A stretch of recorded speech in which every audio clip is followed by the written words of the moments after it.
Hello everyone. So today I'm here to discuss about gantry girders. So it is a topic of design of steel structures. So before starting, I would like to tell you what you mean by gantry girders. Okay? So you might have a thought in your mind. What are the gantry girders made up of? Okay? So gantry girders is nothing but it's a beam which is made up of a steel material. Okay? So it is a beam where the span is laterally unsupported. Now, what do you mean by laterally unsupported beams? So before that, let me tell you what do you mean by laterally supported beams. Okay. So when the compression flange is supported using lateral supports to avoid buckling, then this type of beams are known as laterally supported beams. Okay. Now, when a beam is bending, then there is a tendency for the top flange, which is in compression, to pull the section out of the plane and hence it will cause buckling. So, in order to prevent this, it is important to restrain the compression flange by providing supports such beams are designated as restrained or laterally supported beams. Okay, so the reverse is the case for laterally unsupported beams. So, what are this? When such lateral supports are not provided, obviously, to the compression flanges, then there will be chances of buckling or something. Then they are known as laterally unsupported beams. Okay, so we have seen that as it is laterally unsupported, so the bending stress due to compression has to be calculated. Okay, so now it is not symmetrical. The beam is not symmetrical. So we have to find out the bending stress due to compression using the IS code. So here for steel, we generally use IS 800 1984. So here also for the gantry girders, we will use this IS code. So next, what are the uses of gantry girders? The most important use is gantry girders are basically used for carrying the moving loads. Okay, so we have to find the position at which the maximum bending moment and maximum shear force will occur. Okay, why? Because as the trolley will move, then some impact load will also come in addition to the actual load. So what we have to do? We have to add the impact load with the actual load to get the total load. Okay, next we'll come to the components of crane system. So basically we can see there are four components of crane system. The first one is the cross girder or the crane bridge. Now the cross girder or the crane bridge is the major structure in the crane system. Okay. So next we have gantry girder. We will study that in detail. And then we have crane runway or rail. Then we have trolley or crass. So the trolley is the one through which the load is passed. Okay. Now it is mounted on the crane bridge. We have a small diagram that is of the top view of a crane system. Okay, so we can see here the crane girder. See, this is the crane this is the gantry girder. Okay, this is the gantry girder which is placed between the columns or stanchions. These are the two columns. Okay, now here you can see the crane bridge. This is the crane bridge. This is the trolley. Now the crane bridge through which the this is the crane bridge through which the trolley will move to and fro. Okay. So next we have the components of crane system. Now as you can see the diagram, the gantry girder is placed on the this is the gantry girder. You can see this is placed on the column or stanchion. Okay. This is the column or stanchion. Now, the column or stanchion is connected with the bracket. Okay. Now on the top of the bracket, we can see a packing is provided. On the top of the packing, the gantry girder is provided. So the crane, and then there is a rail placed on it which is connected to the crane bridge. Now you can see that the crane is kept on the gantry girder. Okay, and on the crane bridge you can see a trolley or crab which is moving, as I already said in the previous diagram. So the load is kept on the hook is connected to the trolley or crab. Okay, now on this hook the load will be attached. So what will happen when the crane, when the trolley is going to move to carry the moving load, then the bending moment will come into picture. So we have to find the maximum bending moment and maximum shear force or reaction at the gantry girder so that we can design it accordingly. Okay. So basically what we see that the gantry girders are examples of laterally unsupported beams in industrial buildings. Okay. So these are provided in almost all the industrial buildings. Okay. Forward, for what? For lifting and the transportation of heavy loads. Then the gantry girder is subjected to rolling loads also in the form of two concentrated wheels which is spaced at a fixed distance. B, small b. We will denote it as the distance between the wheels. Okay. Now coming to the profiles used for gantry girders. These are some of the profiles that are used in gantry girders. The first profile, I girder. Second profile, I plus channel girder. Third profile, I plus angle girder. Fourth, plate girder. Fifth, channel plus wave and flange plates. And the last one is the gantry truss using I cords. So these are the different arrangements. Like the first one we can see only I girder is provided. In the second one, I section is provided with the channel section. Okay. Next, the I section is provided with angle sections. So in this way, there are combinations of sections. Okay. So generally we use the first three in our gantry girders mostly. So this is all I have given. Okay. Now we will move to the design criteria. So we will start with the design. So before that, we have to know about the design criteria. Okay, the first criteria. The gantry girders are laterally unsupported at the columns. Okay, to be very clear. The deflection of the gantry girders under dead load and live load, it should not exceed the values which is given as per the clause. I have mentioned the clause also. Clause number 1.13.1.3 of IS 800 1984. Okay. Now, due to lateral thrust, what will happen? The gantry girder will subject to asymmetrical bending. Okay. So, the gantry girders are subjected to impact and longitudinal loads. So, due to the movement and stoppage of the crane. Now, the additional values of these loads will be taken as per IS 875 and which is given by this table. So we'll find from this table. Okay. So in the left column, we can see the type of load will be given. In the right column, we have the additional loads for those. Okay. So first, we have vertical loads for two types of cranes. One is electric operated cranes and another is hand operated cranes. Now I'll tell you one thing, that hand operated cranes are not in use nowadays. Okay, we only use electric operated cranes. Okay, so for EOT, electric operated cranes, or EOT, we use 25% of the maximum static load. Okay, for hand operated cranes, we use 10% of the maximum static load.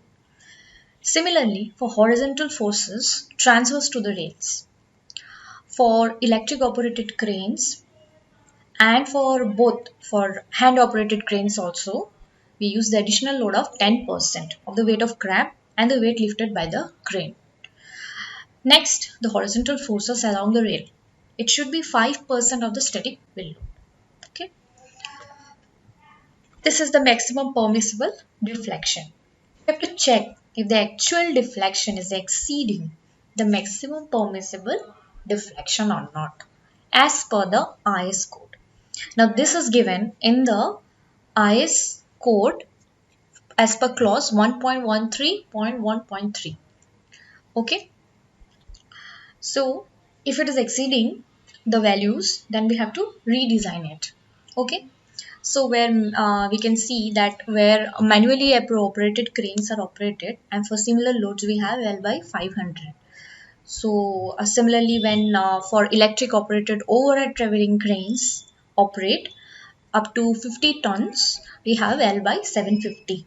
Okay. The third one, where electric operated overhead traveling cranes operate more than 50 tons, then we have L by 1000. Okay. So other moving loads such as charging cars, etc., we have L by 1000. So where L, what is L? L is the span of crane runway girder. Okay. Now we'll come to the permissible stress. Okay.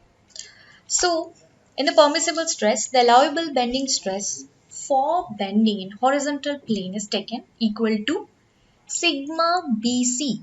Sigma suffix BC.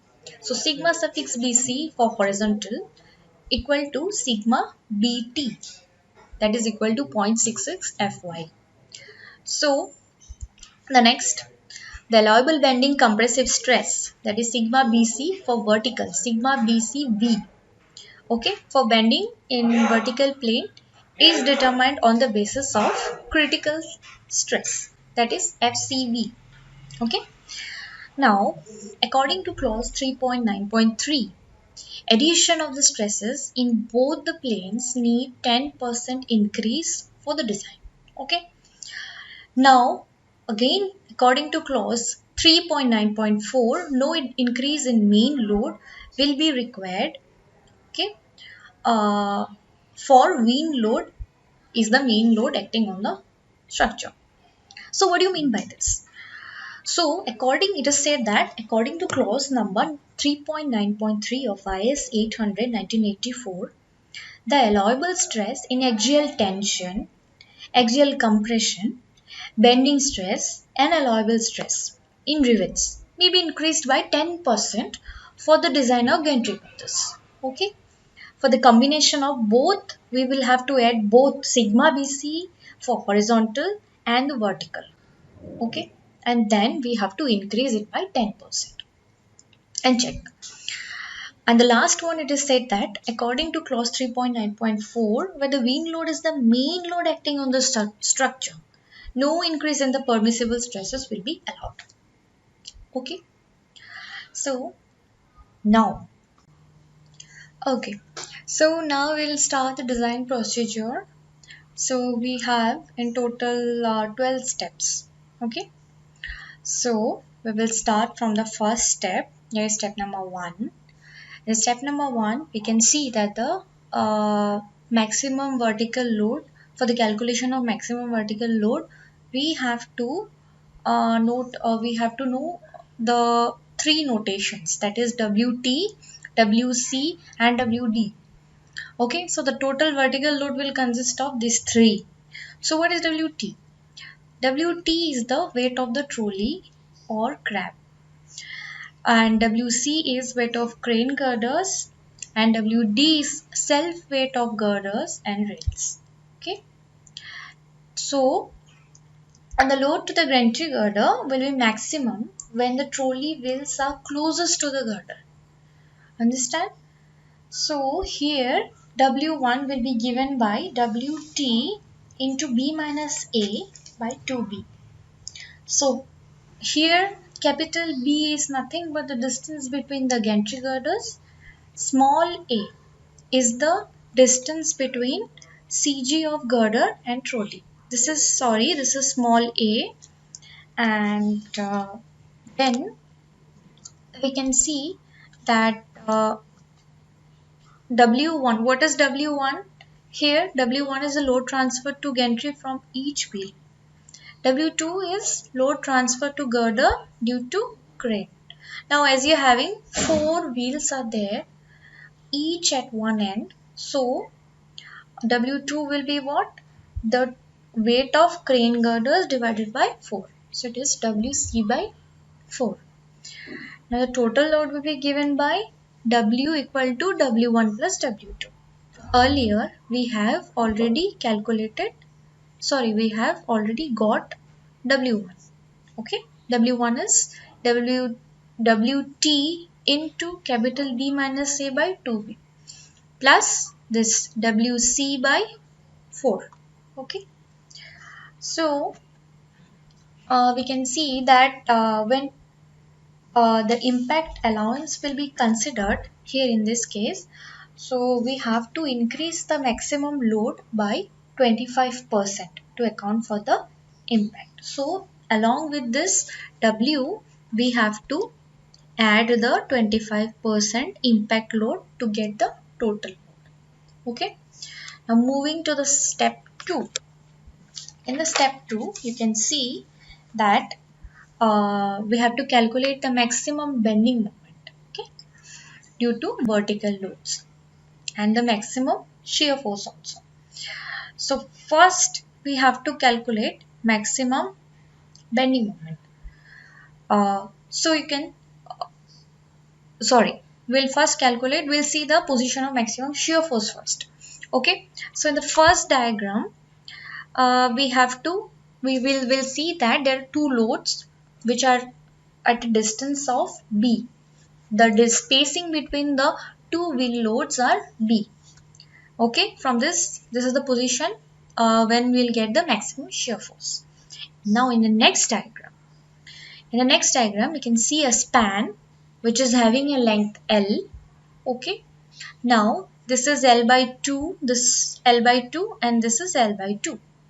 Okay, now we can see that if the wheels are spaced at distance B, as I said that the distance between the two wheel loads will be how much? B. So the distance between two wheel loads will be B. So this is this will be how much? B by 2, of course, and this is B by 2, the other half. Now, if the wheels are spaced at B distance and the distance between the CG, okay, of the wheel load, this is the CG of wheel load, okay, to the one load, this is the CG, okay, this is the CG, and to the one load should be how much? B by 4. So we will get here maximum bending moment. So this is how the position of wheel loads should be placed in the span in such a way so that we get the maximum bending moment. Okay, now we have to calculate M1. For this we are having two criteria. One is B is lesser than 0.586 L and another criteria is B is greater than 0.586 L.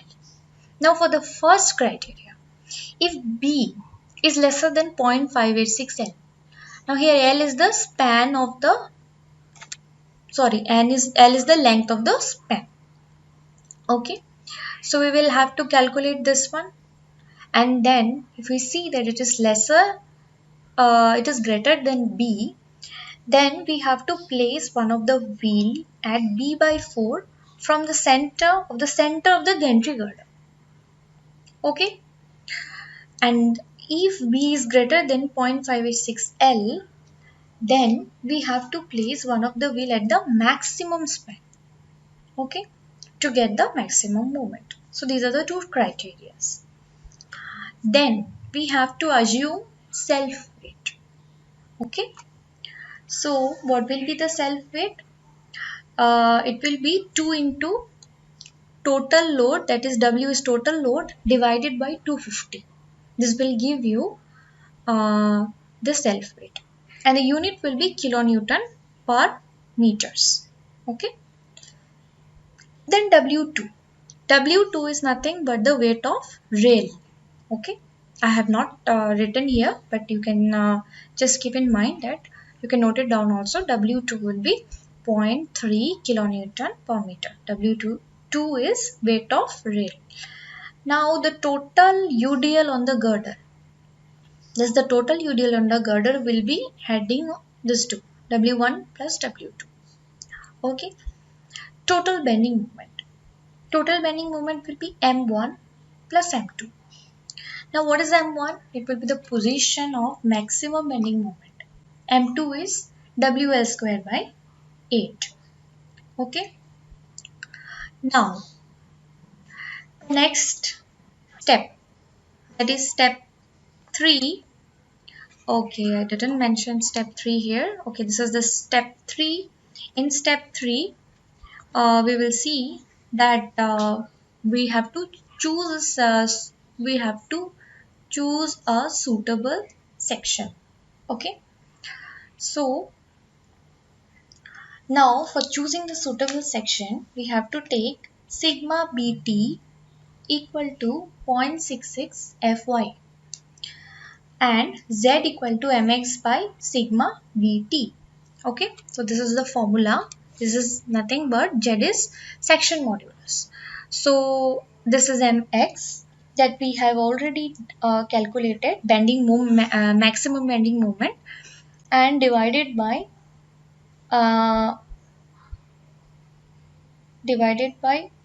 sigma bt. Okay, so now we have to select an I section. So here we will choose a section which is a combination of I section and general section. Okay, so I section or any other section also you can choose, and we have to add 10 to 20% with the actual value of z. Okay, now we will choose another section, that is a channel section, which is having a depth of 50 mm more than the width of the flange of I section. So what do you mean by this? See, this is the I section, okay, and this is the channel section. Now suppose this I section is having width of 250 mm. Say, okay, let us take an I section which is having you will get the dimensions from the steel code book. Okay, as per like what specifications of this sections you are taking, based on this you will get the dimensions. Okay, suppose we have chosen an I section which is having width of 250 mm. Now what you have to do, the depth of channel section should be more than 250. That is, it should be at least 50 mm more than 250. You have to take at least 300. Maximum you can take more than that also. Okay. So the width of the I section, the depth of the channel section should be more than 50 mm from the width of I section. Okay, width of the flange of I section. This is the width of the flange. Now, coming to step 4, we have to calculate the neutral axis and the value of Ix. Now, we have to find the neutral axis depth of the combined section. Okay. Next step, we have to check for the bending tensile stress. Now, bending tensile stress is denoted by sigma bt. Here, we have already taken sigma bt, it is equal to 0.66 Fy. Earlier in step 3 we have taken. Okay. So, sigma bt calculated, the sigma bt which we will calculate should be lesser than the sigma bt. Okay. So if it is exceeding, then we have to redesign it. Okay. Now moving on to the step 6. We have to check for bending compressive stress, that is sigma bc. Now we will get sigma bc from FCB and Fy. So FCB is nothing but critical bending stress, and FCB is given, sigma bc is given by m by I into yc. This is the bending equation. Okay, from the bending equation we get sigma equal to m by I into y. So again same thing, we have to see whether sigma BC calculated should be lesser than sigma BC or not. Okay, it should not exceed the value of sigma BC. A calculated value should always be lesser than the sigma BC value. Okay. Next, coming to step 7, we have to calculate the bending moment due to horizontal load. Okay. So in this, the calculation of transverse horizontal loading equal to, we will get by WH equal to FH by 2. Okay.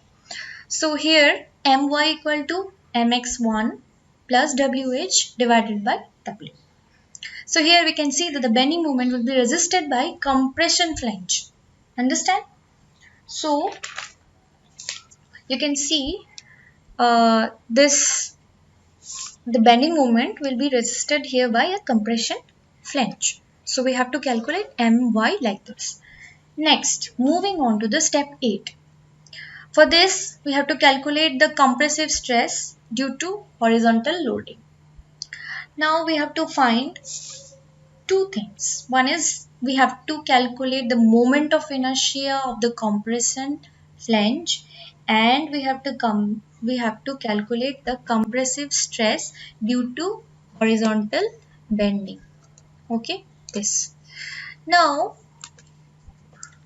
for finding the moment of inertia of the compression flange, what we have to do, we have to uh, find this Iy of compression flange. This is nothing but Ixx of channel section plus half of Iyy of I section. Okay. So you can see that we can find the Iy of compression flange. Next, we have to calculate compressive stress due to horizontal bending by using this formula. Sigma BC calculated already, we have calculated in the previous step. In step 6 we have already calculated. So this equal to Mx by Iy into Iy of Cf, this value into X. Okay, what is X? X is the maximum fiber distance, that is Hc by 2. Now you can ask me what is Hc. So I'll show you. Suppose this channel section. Okay. What is the height of the channel section? H. Small h. Now up till this part will be how much? Hc by 2. Okay. This is total is Hc, height of channel section, and this is Hc by 2. Okay. So this is maximum fiber distance. X equal to Hc by 2. So this is maximum fiber distance. Now step 9. In step 9 we have to check for maximum bending stress.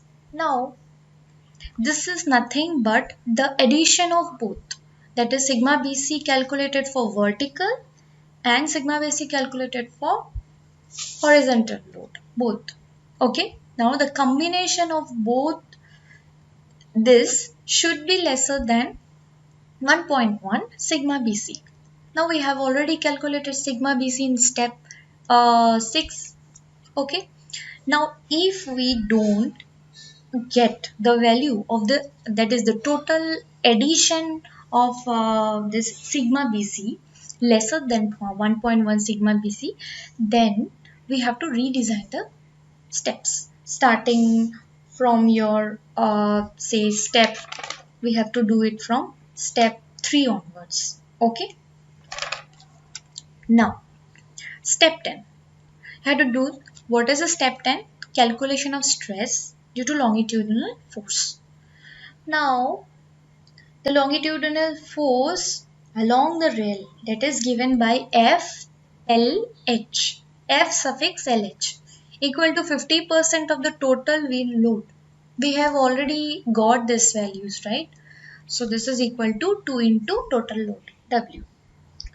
Now MLH, it is nothing but horizontal longitudinal moment, M suffix LH. It is given by FLH into HR plus YC. Okay. Now what will be the stress in horizontal direction? FLH by 2 plus MLH by 2. Now the stress in the horizontal direction will be very small, okay, as these two are very small. FLH is very small value, MLH also very small value. So addition of both these two, okay, this should be divided by 2 and this divided by 2, we will get the total value which is also very small, okay. So on step 11, we will have to check for the shear stress, which is one of the very important step. Now to calculate the shear force V1 due to wheel load and add 25% as impact factor. We already studied about impact factor earlier. In the table, I have already mentioned what impact factor you have to take. Okay, so we have to add the impact factor now. In the second point, it is said that the shear force V2 due to dead load. We have to also calculate the shear force due to dead load. Now we have to add both the shear forces. That is capital V equal to V1 plus V2. This is actually your suffix. Okay, V1 will be in your suffix and V2 also in your suffix. Now we can check it how VA calculated equal to V by small h into TW, which is smaller than 0.4 Fy. So what is this? This is shear force developed. Okay. It is according to the IS code. So if it is exceeding the value, this shear stress developed, if it is exceeding the value of 0.4 Fy, then we have to redesign the step again. That's what I said you in the earlier step. Okay. You have to redesign from the first beginning, we have to redesign. So here we have to check it. Okay. Now coming to the last step, that is the design of riveted joint. Now we have to place the rivets in such a way, so we have to calculate the intensity of shear stress per unit length. Now for this step, I will tell you the design of riveted joint. You can do this step also, or else you can do it in other way. But I have done it in this way. So the calculation of the intensity of shear stress per unit length, that is small q. Okay. It is the intensity of shear stress. It is given by capital V into AFC into Y1 divided by IX. Okay. Here, what is AFC? Is the area of cross section of the flange of the channel. Now keep in mind, this is the area of the only flange of the channel section. Understand? AFC. Y1 is distance of the CG of the flange of the channel from the neutral axis. I think I have already said in the earlier diagrams and earlier steps. Just have a look. And Ix is moment of inertia of the combined section. So we have to calculate all these steps and we have to do one by one all the steps, and we have to do the design for gantry girders in this manner. Okay. So next, in my next video, I will try to solve a problem in this following steps. Till then, please have a look, and if you have any suggestions, you can write in the comment section below. Okay. Thank you.